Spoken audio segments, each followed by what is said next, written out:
Y'all, so as you can see, these are the books I read in 2025. I did the same thing for 2024 where I put all the books I read and then gave you guys a short synopsis. I want to do the same thing this year for 2025. I've read some really good books this year, and I feel like it would be criminal if I didn't at least try to share each of the novel ideas that I found in each book, so you can assess whether you want to read it for yourself. Again, if you find yourself scrolling too much on TikTok or Instagram or whatever, and then you find yourself going to bed every night thinking like, ah shit, I kind of wasted the day, well, while books might not change your life immediately, at least they can get rid of that feeling of like, ah fuck, I kind of wasted the day. When you read a book, or at least put like 15, 10, 20, 30 pages into a book by the end of the day, you can go to sleep going, well, I at least did something somewhat productive. These are long-term projects. Trying to finish a book and absorb most of its ideas is like a long-term gain, and it's long-term thinking. Just scrolling endlessly on TikTok, well, it's the short, easy thing to do, and it's usually pretty empty for the most part. So starting us off again is Leviathan. I did a book review on this at the beginning of the year. This book is awesome. I would give the idea ratings in it an easy 10. It's got some of the most unique ideas, and I've never seen them anywhere else. And it really answers this question, right? So for people who are highly political, this is a highly political book. We tend to think to ourselves, okay, well, if we reduce the government as much as possible, maybe even go anarchist, that gets us into a state of like complete and total chaos, right? But we know that at this point, getting rid of the government is a better idea than keeping it around the way it is. But what happens when you do the opposite? What happens when you inflate the government as much as possible? So when you have your libertarians, right, they try to reduce, it's all about the government, right? So you try to get rid of the government as much as possible, or you try to increase the government as much as possible if you're on the other side, right? But there's a third factor that you're not looking at, and it's the corporation, right? Which is like the legal entity, which isn't the government, but it's also not exactly like a small business, so it's kind of in this weird gray area. The thing that this book argues, which is really special, is that the corporations are basically like micro governments or small governments. They enforce the will of the government, they work hand in hand with the government, and when you make the government as big as possible, corporations end up being like government spawns because they work so hand in hand with it. The other thing that's really novel that this book looks at is soft power versus hard power, right? So when you look at North Korea, when you look at the Soviet Union, you have a very hard power regime because they are extremely overt in the way that they take action, and they were very highly moderative of the people, right? So if you said something bad about the Soviet Union, if you say something about bad about Kim Jong-un, you end up in a prison camp or a gulag. That's the case only in hard power regimes, but it looks at soft power regimes, which is really more like the United States government, which is, it's very bad at a direct, overt conflict. And so when people do things that it doesn't like, rather than doing things overtly like putting people in jail, it subverts them and manipulates people in other ways. There's like a pros and cons thing it does, and you can look at the Soviet regime style government, or you can look at the US government style one, and it's really mind-blowing because you're never going to hear these arguments anywhere else. It's only found in this book, so this is highly unique. So even though this was 746 pages, I think it took me like a month to read because it was so novel. So rating, I would give it a 9 out of 10. It's an excellent book. The novelty is a 10, easily. It has some of the most creative ideas I've ever seen. They hold up. They talk about the Reagan government and other governments that I wouldn't be familiar as someone born in the 90s. And even though I said this book was highly political, the only downside to the book is the ease and digestibility is brutal. It's like a 2 out of 10. It's like chewing burnt chicken or literally dry chicken. And you can't really blame the author. He died before he ever released this. This was like on a computer and it was released posthumously. So rather than it being like a fully edited full book, it was really more of like a second draft sort of thing. So the book is extremely repetitive, and for that reason, you can almost kind of skip certain sections, to be honest. But it's kind of random. There's not really like rhyme or rhythm, and you know that's what happens when you're reading a second draft. So it's well worth it. It's just got some bad things about it that make it harder to digest. Now it's time to talk about Fateful Lightning. This book is fucking awesome. Highly recommend this one as well. It talks about the Civil War, but it does so in a very in-depth way. It is not boring. It's actually a very easy read, and it lists all the factors from the inception of the country to the 1850s, the 1840s. It makes all this shit, which was 200 years ago, seem fascinating and it comes to life. Half the book is like talking about the battles, but the first half is really like the all-star part where it talks about the factors. So if you're looking at the Civil War for reasons like I did, which is like, man, are we going to have a Civil War in the USA today? Why don't I check the old Civil War? This book does an excellent job of lining up the factors, and it is very easy to read. So I give it a 10. The novelty of ideas is like an 8.5, 9. It talks a lot. It talks about the Civil War with like ideas that you're not really going to hear anywhere else, and it really just goes to an in-depth. So you could say like the novelty is like 8, 9, 10 maybe for some people who really. If you don't know anything about the Civil War, this is like an excellent book. It'll be like a 10 out of 10 of novelty. Ease and digestibility, easily like a 9 or 10. This book was very engaging, very easy for me to read. I never felt like I was chewing like sawdust sometimes like I did with Leviathan, and you can really knock it out in a couple weeks if you want. It's only 500 pages. Is this book political? Really not political much, and that's what I like about it. There's not really much of a political spin to it. It just gives you the facts from like a knowledgeable historian. So this book, absolutely awesome.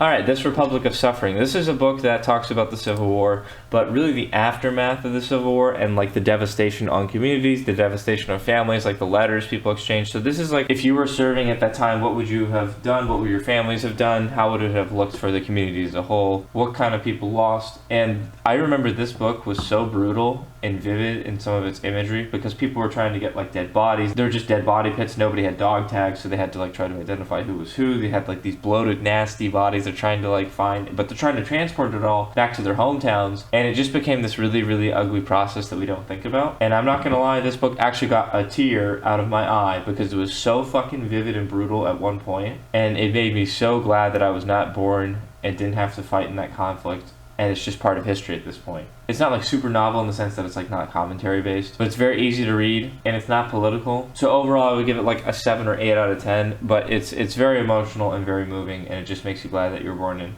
the 1990s or the 2000s or whenever you were born, rather than being born in the 1840s or 50s and having to serve in this thing, or being part of a family that had people serve in this.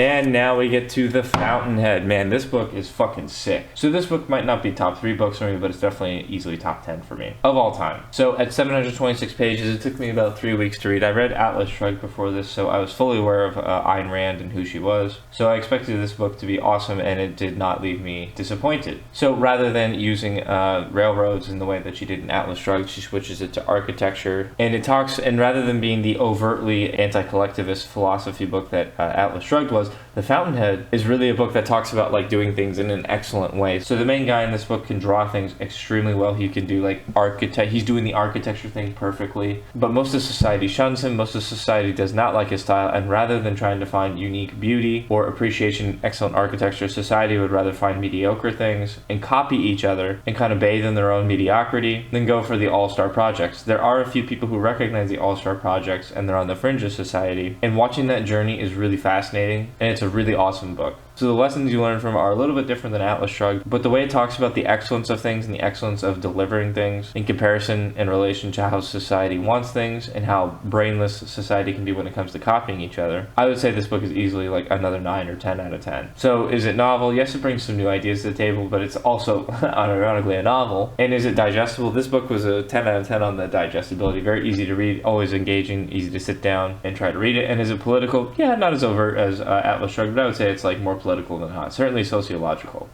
Now we get to Sapiens. This is another good book. I really liked it. It's only 500 pages, but it talks about the entire evolution of human beings, and it goes through the evolution of us in such a way where it's certainly worth reading. Now, I did a video on this book. I forgot to mention I've done videos on some other books, but this book is like a 9 out of 10. It's extremely novel. It brings a lot of ideas that you're not going to see anywhere else. It talks, like, one of my favorite ideas from this book is like human farming was actually a bad idea 10,000 years ago because it trapped us into certain ways. It's not like being a hunter-gatherer was better, but it brought us with so many traps that it made us more vulnerable, right? Like, for example, when you were hunter-gathering, well, you didn't have too much on you, so you didn't have to worry about people like stealing from you all that much. But let's pretend you're a wealthy farmer now and you have like a silo where you're building up stuff. Well, now you have to hire people to keep the thieves away and the people who don't have much, and you become very easy to conquer. And there's reasons for conquering each other now, because when you beat someone and take all their shit, now they have shit to take, right? When you're a hunter-gatherer, well, you don't have all too much other than maybe their women and like a few, I don't know, offhand items. So I give this book like a 9 or 8.5. The novelty of the ideas is probably a 9 or 10 as well. Is it digestible? It's pretty digestible. It's not like it's too dry at any part either, so that's at least an 8.5. And is it political? Not overtly. It does mention a few things that I really liked, but for the most part, it's not political whatsoever. Then we get to The Great Wave. This book talks about like price revolutions throughout history. It's a David Hackett Fisher book if you're aware of him. This is the only book I read by him, but this was a very, very like academic, tough to read book that talks about basically like the 1200s to like the 1700s, 1800s with lots of like price revolutions in them, and talks about it. It talks about like 100-year spans with like multiple bankruptcies and like multiple problems and tries to tie them together, which is interesting, but it could be a little bit out there sometimes. So this book is quite novel, and so while it talks about like England and like the 1200s and 1300s for France, it is interesting, but it's not the like sexiest stuff, and it's not like stuff that I'm like particularly interested in.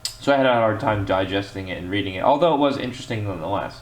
So even though it looks like it's pretty fat, it's only like 300 pages if I remember correctly, because the appendix is so fucking big because this book was written before the 2000s. So the rating I would give it is like a 5 or 6 out of 10. I didn't remember, I really, just having looked through it a few minutes ago, I didn't remember a lot of stuff that was in it. But I remember it being very novel, so I'll give it like an 8 or 9 out of 10 on the novelty scale. I mean, definitely it's like a unique book in that sense, and the conclusions it comes to are very unique. But the ease and digestibility, man, this was like a 1 or 2. It was really dry. It has a lot of graphs, but like it's not going to be an easy book. So if you're someone who wants to focus to read something like academic like that, this is a good book for you then. And is it political? Hardly.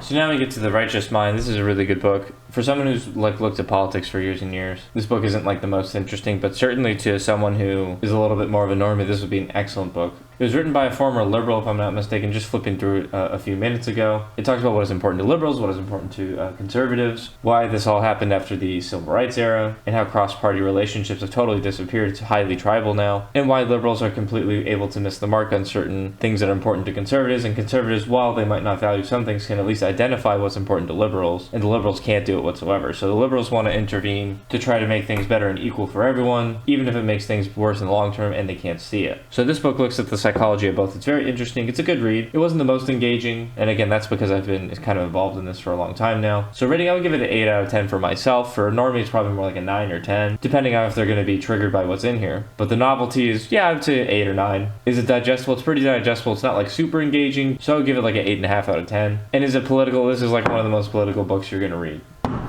Alright, now it's time to talk about money. This book is a little bit overrated in my opinion. It still has some good stuff in it, but it's definitely not going to be a 10. What I found interesting about it was it really hammers home this point of if you're in the stock market for 10, 20, 30 years, eventually you're probably going to lose. It says that 96% of people end up losing through that period of time, so it might be fun to have these huge gains for 10 or 20 years, but if you're broke by the 25th year, then what the hell is the point of playing in the first place? Alternatively, you can do the extra safe route, which is go with just index funds, max out that Roth IRA, pay all your taxes up front, because that's the advantage of the Roth IRA. And then when you pull out all the money, it'll be tax-free. And when it's accumulated to such a huge percent that it does later on, it'll be tax-free, which is a massive W. You just have to make sure you don't touch it till you're 59 and a half. The other thing that this book really hammers home that I like is that it says that brokerage fees are kind of bullshit. We basically all just sit here saying like, oh, Vanguard's amazing, this one's amazing, that one's amazing. And we all say that, well, my friend's doing this one, I should be doing this one. And with the fees that they take, they absolutely destroy us. So if you're getting like 3 or 4% interest on whatever your account says, they take out like 0.5% or 1%, which doesn't sound like much, but because it's exponential growth, you're destroying the 20th through 40th year's growth. And these manager fees are actually crucifying you while they're making a bunch of money. And even worse, they might not even realize that they're necessarily doing it. And the worst of the worst is that we all recommend it to our friends as the normal thing to do and put our money into brokerage, even though they're completely nuking the gains that we could be getting. So the book also talks about debt, but it has a very real take on things, and I really liked it. I just thought it was a little bit overrated compared to the standard of a book that I thought I was going to get. So overall, I would give it like a 7 out of 10. It was pretty easily digestible. It was a little boring at times. It's like 600 pages. Talking about tax advantage accounts is not exactly sexy, so it's not like the most engaging stuff at times, but it's very real and has some good lessons in it. So overall, index funds are your friend. Max out that Roth IRA. This is all very good stuff. So novelty, I would say, is like a 7. Overall, I would give it a 7. Digestible is like a 7 or 8. Not particularly hard. And overall, it was a pretty healthy book. Okay, Anti-Fragile. This book is awesome. I would give it an 8 out of 10. It could be a little dry at times. I just did a video on this, but the ideas in here are very hard to find anywhere else, so it's an easy 10 out of 10. And novelty. The ideas it presents are talking about stuff that's like asymmetry between people who are gaining benefits and people who are paying cost. It's trying to say that you should be getting as little pain for as much gain as you can possibly get, and the system we have is set up so that people like bankers get bailed out by taking as huge a risk as possible and making taxpayers pay for it. So that's just one example off the top of my head that I can remember, but a lot of stuff in here is excellent. The whole premise behind this book is if you're anti-fragile, you're the opposite of fragile. So rather than breaking when you get attacked, like for example, if you have glass in a box and you shake the box violently, the glass is going to shatter, obviously. But when you're anti-fragile, the opposite would happen, right? So if you shake, shake, shake, and you're inside the box, the item will actually get stronger and stronger every time you shake it because it learns new things and the lessons it takes away are much more valuable. So overall, excellent stuff in this book. Very novel ideas. Highly recommended. That's just one example. I did a video on it. Highly recommend you look at that if you're more interested in stuff like this. Go-Getter Time. This is a good book. This book is only 40 pages, so you can do this in an hour or two. It's very cute.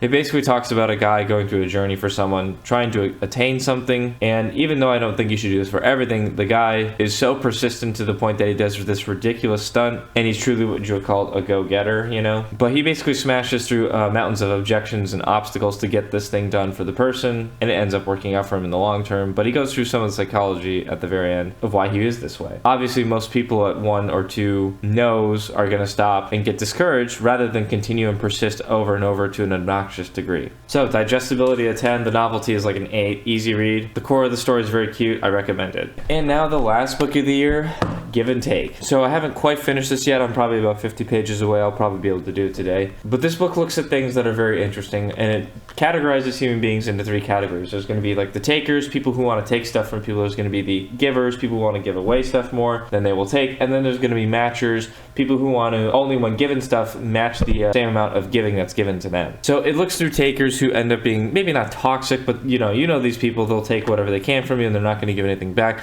The matchers are the people who, even though they may give you stuff, they're only going to do it if you initiate it, right? And the givers are where this book really focuses on. The givers are people who don't mind losing stuff, knowing that most people are takers. However, when the givers give to other givers, or the givers give to people, those people reciprocate it in unfathomable ways, and all the taking that the takers do, which is the majority of the population, is worth it, because when the givers and givers work out with each other, they come up with new stuff, they come up with ingenious ways of doing things, and even though they lost a lot from the takers, they make up way more for it by having done business with givers. So this book is very novel. It's easily like a 9 out of 10. It's highly digestible. It may not be the most engaging all the time, but it goes through some stories and it's just very fascinating, so I highly recommend this book as well. So with that concludes 2025 and everything I read this year. You'll be able to see I read a little bit less than last year, but still did a pretty good job. And I can tell you this, after reading books for basically the whole year, even though I did kind of slack off in like September when I was in Argentina, it's still worth it, and you feel much better about it looking at the project you've done for the past year, rather than having spent time on YouTube, on TikTok, or whatever dumb app wants to suck you in for all the attention in the world. You'll feel much better about yourself, knowing that you're putting in the work, trying to better your mind, trying to absorb as much as you can, and make the best decisions for yourself for the life that we have. So thanks for joining me on this book journey. In 2026, we'll see what we read. Leave me some recommendations if you want. You can always send me a DM on Twitter, and I'll catch you guys next time.